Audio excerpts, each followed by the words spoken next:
Today we move on to sound chapter part 4 on page 162 and 164. Let us move on to the topic characteristics of sound.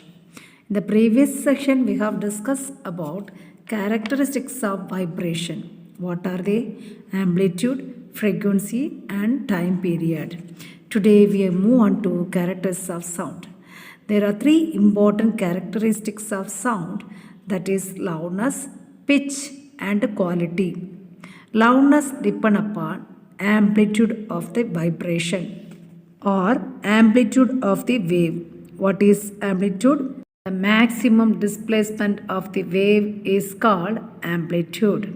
Look at these two waves. This wave is having maximum displacement.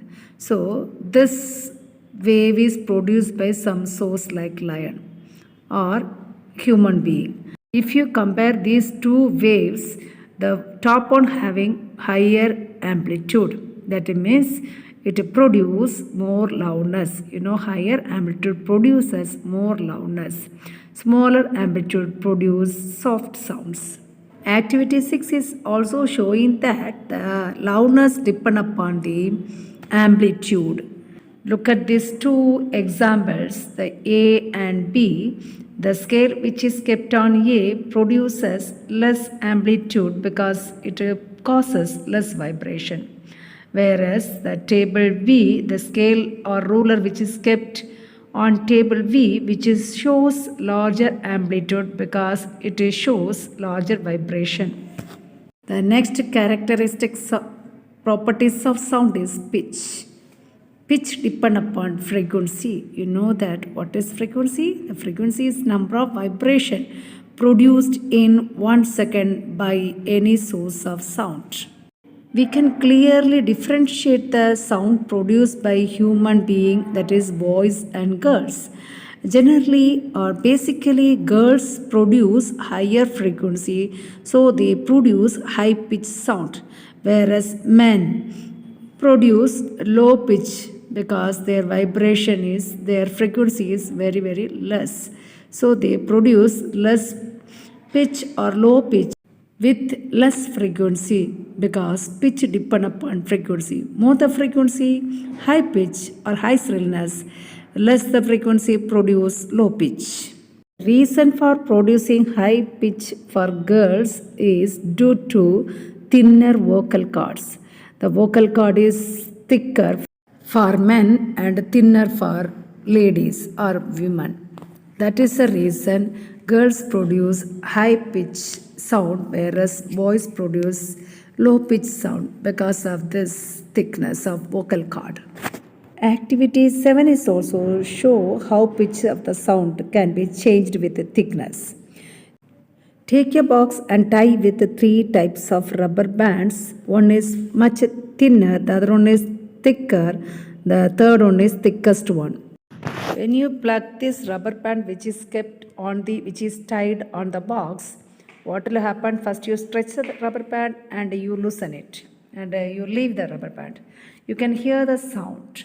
So accordingly you are going to pull all the 3 rubber bands. Do you know which one will produce high pitch sound? Definitely the thinnest one.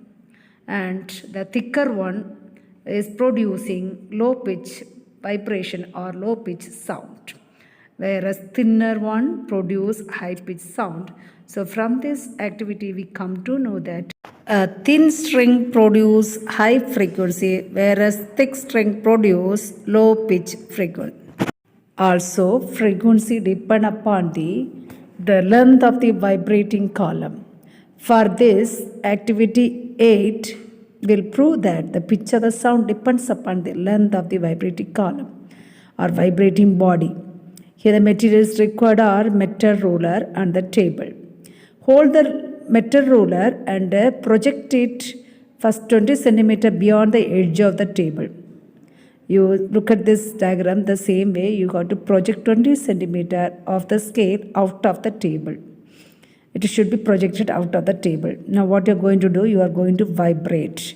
The same way you are repeating the same activity by stretching out by projecting 15 cm of the ruler out of the table. and you are going to vibrate it. Do you feel? What do you feel?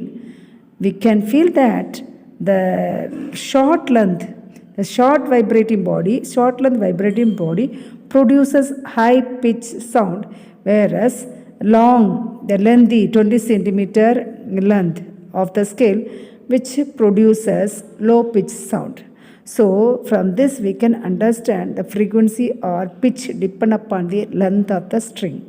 That means length of the vibrating body. Low length, that means short length, produces high pitch or high frequency, whereas long string produces low pitch or low frequency.